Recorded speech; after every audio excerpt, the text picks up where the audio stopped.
Hey y'all, this is AL Think Madame. I'm just coming at y'all with a thoughts video because a few things have been happening and I just wanted to discuss them with y'all. So let me just get this started. So I just want to know, I don't review this show, but sometimes certain things happen within some of the shows that I don't review that I want to ask y'all about and just give my opinion on. But on this recent episode of Love and Hip Hop Miami, why did Baby Blue Whoaaaa have on a whole outfit where he looked like he was the groom at his own wedding, waiting for his wife to come down the aisle? And he was just wearing this at a casual, random meeting with his other group mates. I was just like, sir, did you not get the memo? Like, I'm very confused. I was just like, I'm so confused. I don't understand why this is happening. And he was just sitting there. And then also within that same scene, y'all, I don't like it when people get quiet like that. Like, he just kept getting quiet, and I was just like, he just kept sitting there. I don't like when people just sit there and the way he was looking was just like, ooh, cringeworthy for me anyway. So I was just like, no, don't nobody have time. All right. So I don't know if y'all saw it or not. Moving on to the next thing. Jacques, whatever his name is, y'all know, that person. He sat up here and either put on his Instagram, Twitter, combination of both, some form of social media. He sat up there and he said something to the effect of that he was going to basically remix all of R. Kelly's songs or the classics that he created. And I'm guessing that he was saying that in an effort to salvage the legacy of the songs themselves. But I was just like, but nobody asked you. I don't understand why you were trying to volunteer your services for someone who we've canceled and no one asked you to do this anyway.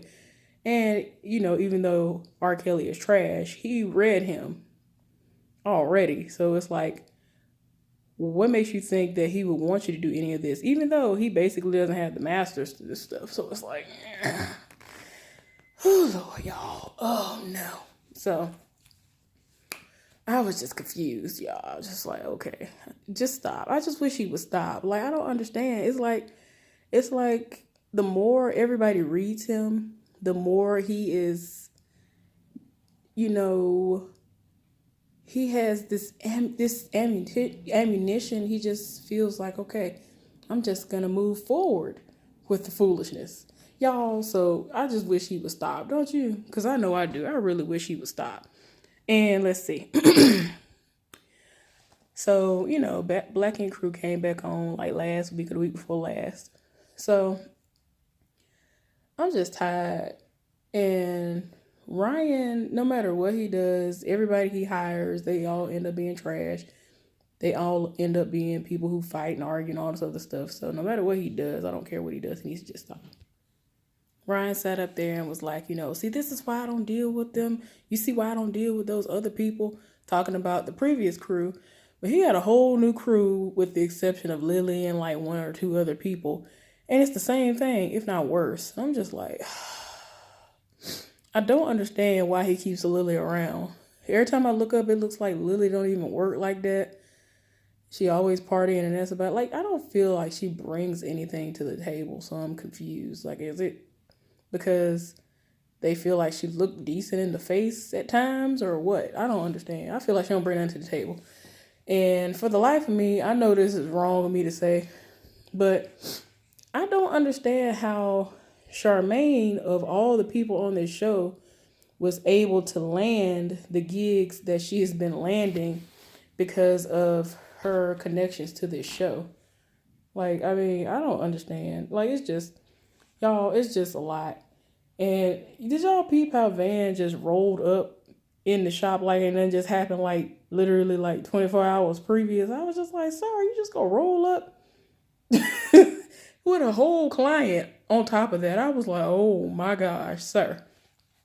But it's just too much, and I'm just tired. It's really too much. 4 ain't with Nikki anymore because Nikki got tired and left him, I guess. And then the person who they had in the preview, y'all know I'm wrong. Whoever this woman is that they had in the preview that he's supposed to start, I guess, liking or whatever. I cannot tell if the way I'm looking at her, she's ugly or she just is really strong in the face. Like, I'm very confused. I don't know what it is about her, but I'm just like, I don't even understand. You setting it off for her. But Nikki looked way better than her. But yeah, anyway, I digress. So, I don't know if y'all heard about this debacle. But Khia is apparently upset with what I guess they call themselves the City Girls. I don't listen to them. I heard the song that the issue is regarding. And, just a little backstory. If y'all don't know what happened with this, City Girls is a group that came out, and I don't know if that was the breakout song, but it was some song where they sampled My Neck, My Back, which is a Khia song. And Khia has come out of nowhere after, I know it's been at least a year since that particular song just by itself has been out. She gonna come out of nowhere telling us, y'all using my music and ain't nobody gave me no money for it. Meanwhile, they actually paid, they went through the proper channels and $10,000 was dropped to sample that song. So apparently she needs to talk to E1 or somebody. I don't remember. And I'm just like, this is crazy. You setting it off, trying to hate on them. And then I think she had the nerve to say that like both of them or one of them was ugly. And like she like really was doing the most. And I was just like, Lord, like every time you look up, she got something to say. And it's been kind of funny because people have been reading her and they're like, why are you worried about money for that when you made all this other money and you decided to use it on fixing your body? You didn't use none of it to fix your teeth. Now, in all honesty, if somebody want to talk about somebody's teeth and getting any type of services done to their teeth on here, anybody who's watching this, that's the person, not me. I have issues definitely with my teeth, but not to the extent that she does. Like she actually does need an orthodontist. And she herself has actually said, and that's not any type of shade at all. She actually has said before that she would love for somebody to fix her teeth. I have very minor things that can be fixed with the snap of a finger, and I would not need to spend thousands upon thousands of dollars to get it fixed. But her, no. So yeah, anyway, she need to go somewhere and sit down. I'm tired. Every time I look up, it's like every month or every other month, Khia comes out of nowhere mad about something for no reason because she's no longer relevant. True enough, I don't care what anybody says. Back in the day when I was in college, her music did bump. Her music, from what I was told, because I'm not a club person, never been to the club, never had a desire to go to the club. Her music used to bump in the clubs. I used to bump her music when I was in my car. You know what I'm saying? Whenever it was on the radio, her music was everything. And I knew more than My Neck, My Back. So, I mean, people want to read, but she actually was, she was doing it. She was doing it big, at least in the South, when I was in college. So I digress. So the next person that's on this list that I wanted to actually discuss is Tiffany Haddish. Y'all, just in case you haven't heard, she had a New Year's Eve show. And I think it was in Miami. She was supposed to do this show. And apparently she bombed so bad. People were mad. They were walking out. She was just doing the absolute least to the point where people were like, her career is like basically over. And I'm just like, I don't understand. And it was just too much, y'all. I don't even want to really talk about this. I don't even know why I put this on the paper, but I just, I felt like she was, I don't want to say this, but I'm sorry, it just is what it is. I feel like she is a one-trick pony. And she's funny to a certain extent to me. I'm not going to sit up here and go as far as to say that the things that I've seen her do joke-wise isn't funny, because I've been following her career for a while. Like before all the stuff that y'all see her doing now, I've been following her career. I've seen her from time to time places. It's been like 5, 6, 7, 8 years since I've seen her. I think she's been out a little bit longer than that trying to make it. So, I mean, I've seen her. But it's kind of like one trick pony. I know people have their own little thing they do, but she's just not. I just can't. But anyway, moving right along. From one comedian to another, Monique. So I'm gonna try not to be on this long. I don't know if y'all have seen it. She did an interview.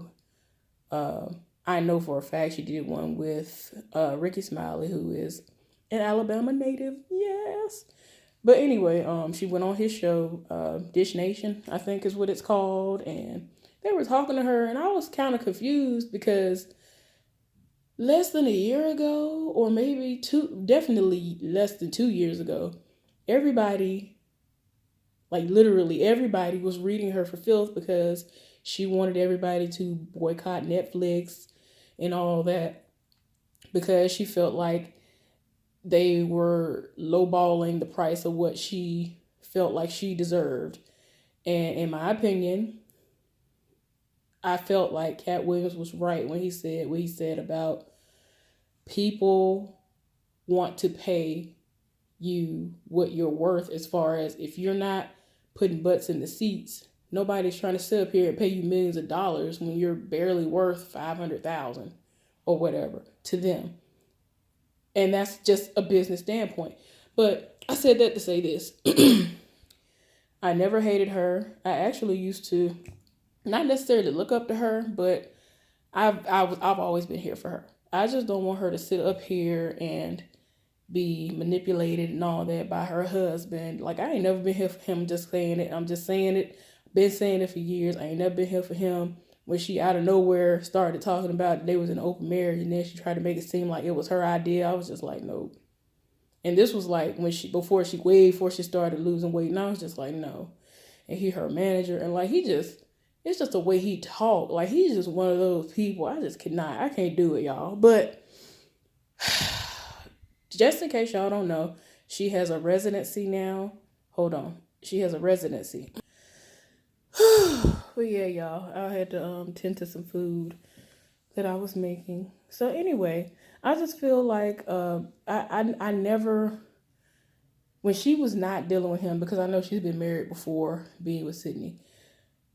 It's just about stuff about him. It's just the way he talks, the way he presents himself. Because at first he seemed like he was kind of silent, because I very rarely heard him. It just always seemed like she was the very vocal one in the relationship, and he was there so he can, use the money. I mean, that's the way he always came off to me. Like, he was there for the money, the perks that came along with dealing with her.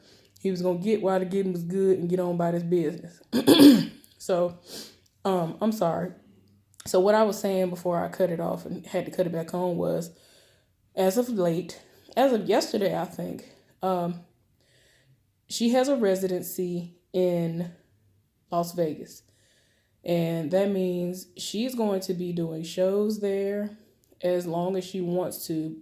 Now, that's what she said out of her own mouth. Somebody approached her with an opportunity, and they were saying that, they believed in her and all this other stuff. And so basically she's able to be out there, and the person who believed in her, they felt like she was going to be able to put butts in those seats. And, within that interview that they did with her on Dish Nation for the Ricky Smiley show, they were just talking about her past and how she came up and how everything happened. Only thing that I didn't know really that interested me was when she did that joke a long time ago where she was saying that Tracy Morgan's mama was so old that when she breastfeed, her milk is powdered milk or something like that, and then she proceeds to blow what seems like powdered milk is out of her hand, like that's what it was. Well, I saw that a long time ago, and of course she said she's 51. I'm in my 30s now. I saw the video maybe 5 years, definitely 10 years after it came out. Less than 10 years after it came out. So, I mean, and it's all over social media now. It's resurfaced out of nowhere. So, I mean, I've seen this and I've seen other things that she's done way before she started being in TV and the Queens of Comedy and all that stuff. So, before she was the host of any of the shows that she's had before. But yeah, she has been there. She has been out there, but she's never been at that level that these other people are, in essence, trying to compare her to, like the Amy Schumers and all that stuff. But she has a completely different honest. Oh my gosh, y'all, I'm sorry. She has a completely different audience. And I don't know what it is. I don't like Amy Schumer like that. I don't like her style of comedy. Like, it's just I mean, there are people who live for her, and I'm just like, what is hilarious? I can't do it. But yeah, I mean, she has her audience. She's just not my cup of tea. I love Monique. I always have loved her. I just wasn't fully here for her when she was saying everybody boycott Netflix. Because when all that happened, for some reason, I feel like if she had gone about it a different way, that it would have been received in a different way and in a better way and in a positive way. But Sydney, her husband, was coaching her and all that stuff, and I was just like not here for it. Like, no, can't do it. Y'all, I'm sorry. I just had I can't do it. I just can't with Sydney. Y'all, but I just, like I said, I really feel like that would have gone over a whole lot differently. But it's like, I wanted to have a one-on-one conversation with her and be like, okay, do you realize that there are several just Americans who they do not buy into cable at all?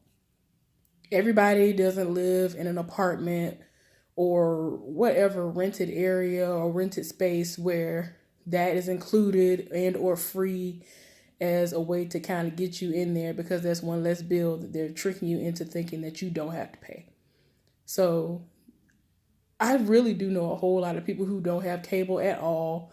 They don't have anything, but they scrounge up that whatever the price is now for the lowest tier of Netflix. You know what I'm saying? And that's what they watch. So for you to try to say, yeah, everybody needs to boycott them and all that, that's why everybody was laughing at her. That's why everybody was just like, yeah, no, that's the one thing. I love you, Monique, but that's not what I'm finna do. Because I was just like, oh my gosh, what in the world? What is she talking about? And, I got where she was trying to come from, but the delivery, the way that she tried to come across to us, it was not going to register, because there are too many people who live for Netflix for her to think that they're going to cut off their subscription and just be done because of her. Y'all, it was just way too many moving parts. But I said all that to say this. I am happy that she has things going for her again, and she has that residency in I was about to say New Orleans, y'all. I'm glad that she has that residency in Las Vegas, and hopefully that will stick and she can continue to do everything that she was meant to do. And I hope she continues to prosper. That's all I'm going to say on that. So the last thing I'm going to touch on, I'm going to be gone, is Soulja Boy. So before I get into the most recent thing that he did, a couple of days ago, maybe a week at the absolute most ago, Soulja Boy was in a really bad accident. Apparently he was driving and it was raining, and where he was, there ended up happening, they told him to turn around. So he turned around, and while he was turning around, a mudslide started happening and he was caught up in the mudslide. Now, he has a vehicle that has a sunroof. And he explained to us that had he not had a sunroof and decided to say, hey, let me just try to get out of this situation, and he got out of the sunroof and he was able to get to safety, he would be dead. Okay, he went from making a video, and he actually kind of looked unrecognizable to me, because when I first saw the pictures, somebody made a meme out of it, and that's sad that was the first picture that I saw of him. They made a meme. They had a meme. They were saying that he looks so terrible now, and they were trying to make it seem like he had been doing like hard crack and heroin and all this other stuff, and that's why he was looking like that. Like, he was like really dark and all this other stuff, but apparently it was because of the accident. He had hit his whole face when he crashed and all that, the accident and all that stuff happened. He hit a rock or something. Like, it was a lot of stuff that happened. Like, he said his nose was hurting, his lips, his face, everything was swollen. And like I said, his face was like really dark.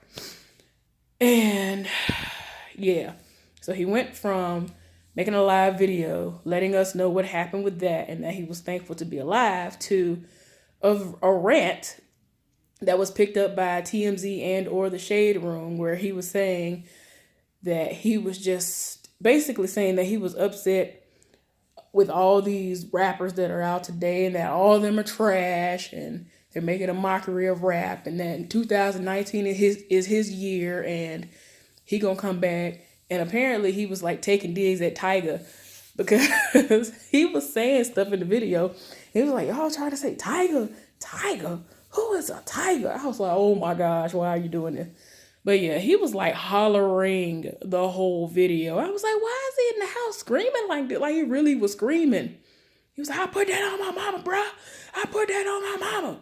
I swear I put that on my... I was like, why is he... Y'all got to see the... He really was hollering the whole video. I was so tired. But he was just trying to basically say that rap is trash nowadays. And that's what's saturating the market. And that's not real rap. And he don't understand. And he also tried to say that he had a movie that's coming out because AMC approached him and gave him like $2 million cash. And I was just like, what is we supposed to be watching? What's going to be at the movie theater about him? What? And he was just basically saying this about his life. I'm like, why? Why would they approach him and be like, hey, we want a movie. We want to make a movie about you, about your life. I was confused. I don't understand. And then he was like, and I got a TV show out. And I thought about it, like, what TV show? And then he said something about WeTV. I was like, oh, you talking about you being one of the many people who were on there with their significant other on Marriage Boot Camp, reality stars. So what are you talking about? You do not have a show. You are appearing on a show. So stop. Oh, Lord, y'all. I don't know what's going on, but he just in his feelings and he need to get out of them. Like, and then, like, my thing is this, he just escaped death. And then within that same video where he was yelling and screaming, he was talking about how the problem can be solved. You can see him, you can DM him the address, and they can square up and they can meet up, and we can solve it with guns, we can solve it with fighting, I was like, I die if I got to. I was like, what? Who goes from saying, Lord, I just want to thank you for allowing me to see another day, and then all of a sudden, oh, my mama, home care, it's on site, you could DM me the address. I was just like, why, sir? But y'all, anyway, I'm done. I'm tired. So y'all can let me know in the comments what you thought about all these recent events that have been happening and the different things that have been happening on these TV shows that we watch. And I'll see y'all on the next one. Bye.